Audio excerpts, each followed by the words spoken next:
I welcome you all here to my channel English with Ease.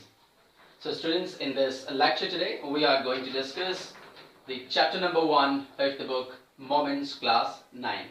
The name of the chapter is The Lost Child, and this chapter has been written by Mulk Anand. Students, before I move on to the introduction of the chapter, let me just tell you something about the author of this chapter, Mulk Anand.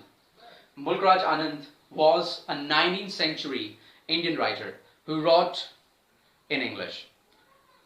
He was born in 1905 and he earned a place for himself among the English writers, especially from India.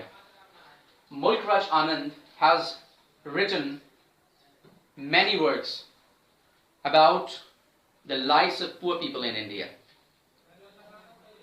The present story, The Lost Child, was written by him in the year 1934, just a year before his masterpiece. His masterpiece, which was published in 1935, entitled as Untouchable. With this novel, Untouchable, which was published in 1935, he became famous across the world among the English writers from India. So students, the present chapter is about a child who is going to a fair with his parents, and he is attracted towards many things that he sees on his way. When he reaches the fair, he is equally attracted to see a lot of things, the gulab jamuns, the garland of gulmohar, the swings, roundabout, and there are many other things. And the child makes requests to his parents to buy things for him, to let him enjoy one of the swings, but each time his request is dismissed by his parents. And in this way of attractions, the child is so excited that he is always lagged behind from his parents. And finally, in the fair, the child is lost. He cries for his parents and tries to find his parents, and he is unable to do so. And finally, there comes a strange man who rescues the child from the crowd, and he tries to pacify the child by offering him the things like toys, sweets and all. But the child is not interested in any one of them. The child does not show any interest in the things which he wanted earlier. It is because the child wants only his parents, nothing else. So class, in this story we are going to read about the love of a child for his parents. So students, we are now moving to the explanation of point number 1, the festival of spring. It is the festival of the spring in the village, and the people are coming out of their houses. They are gaily clad. Gaily here means nicely. Clad means dressed. So they are nicely dressed. They are looking very happy. They are looking very excited because they are going to the fair. Some people are walking on foot. Others are riding in horses. Whereas there are some people who are just sitting on the bullock cart and being carried to the fair. At such a moment, there is a child who is seen to be coming from one of the alleys. Alley here means a passage. The child seems to be running from between his parents' legs. The child is also looking very happy and excited because he is going to the fair. He knows that there will be a lot of things that will excite him, that will entertain him, that will make him feel good. Students, let us move on to the explanation of point number 2, various attractions for him. So the child is moving on his way to the fair, and he is attracted to see the toys which are displayed on his way in the shops. The child, though knows that his father will not buy those things for him, will not buy the toy for him, still he makes a very bold request, because he cannot suppress the desire of his heart. Suppress here means to kill, because he cannot kill the desire of his heart, and that is why he expresses his desire to his father. His father looks at the child red-eyed. Red-eyed means with anger. And the cold stare of refusal is quite clear in his father's eyes. Cold stare of refusal means that father is absolutely against buying anything for his son. When child's request is dismissed by his father, the child starts moving, but still his eyes are lingering on the receding toys. Lingering means looking. Here means looking. The child's eyes are lingering at the receding toys. Receding means going past, going back.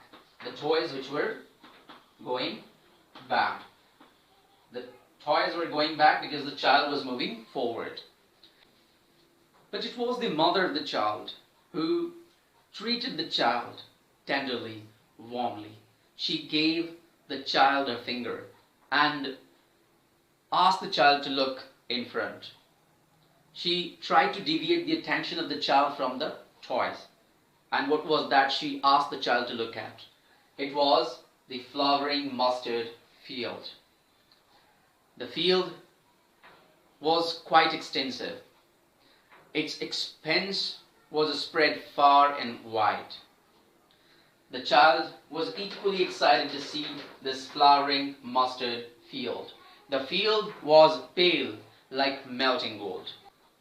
In the flowering mustard field, the child saw a dragonfly. The dragonfly which was intercepting the flight of a lawn black bee or a butterfly, which were in search of taking the sweetness from the flowers. The child was quite excited and happy to see the butterfly, and he started chasing the butterfly in order to catch it.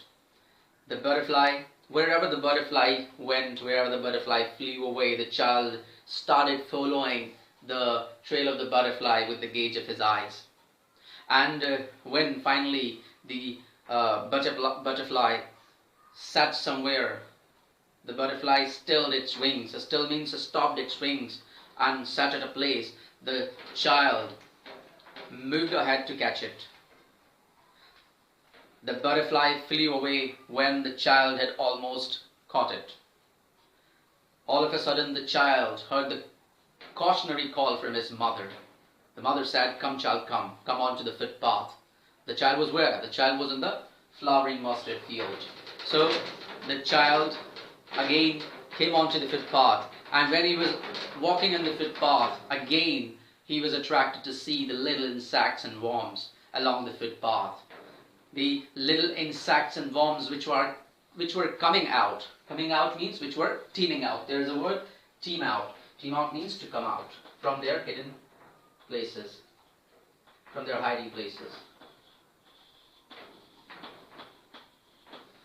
So when he was walking in the footpath, he saw what? Little insects and worms which were coming out of their hiding places. Why were they coming out of their hiding places? In order to enjoy the sunshine.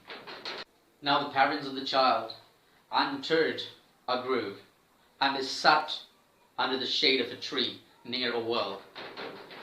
They called to the child came to the parents, and just as he entered the grove, the young flowers started falling onto the child, and the child soon became very immersed, soon became very excited, and started gathering the falling petals of the flowers.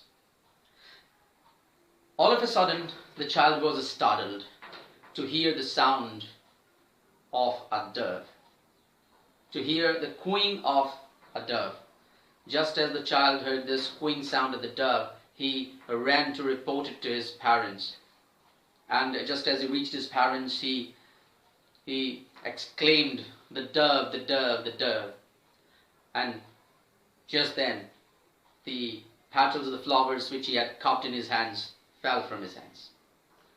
So students, this shows that the child was enjoying each and every event that came his way, each and every sight that came his way. The child was very jubilant. So students, in this chapter, Mulk Anand has depicted natural beauty.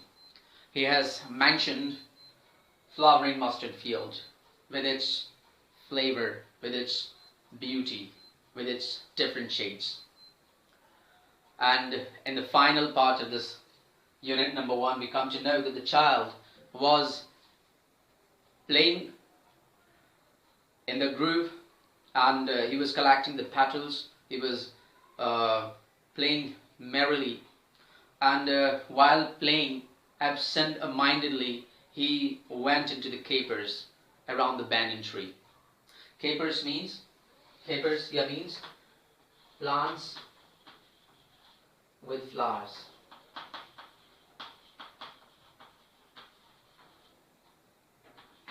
So the child went a little away from the parents playing. He went into the capers around the banyan tree, small bush-like plants with flowers. So the parents worried about it, and they gathered the child and went to their way, to the fair. So students, with this unit number 1 ends. We have discussed this vocabulary. This chapter is rich in vocabulary. I am telling you this once again. We have to memorize these vocabulary words. Students, I hope that you have understood this unit number 1. And if you are having any kind of problem, any kind of query about this unit number 1 from the chapter The Lost Child, I request all of you to write your suggestions in the comment box. So students, with this, thank you.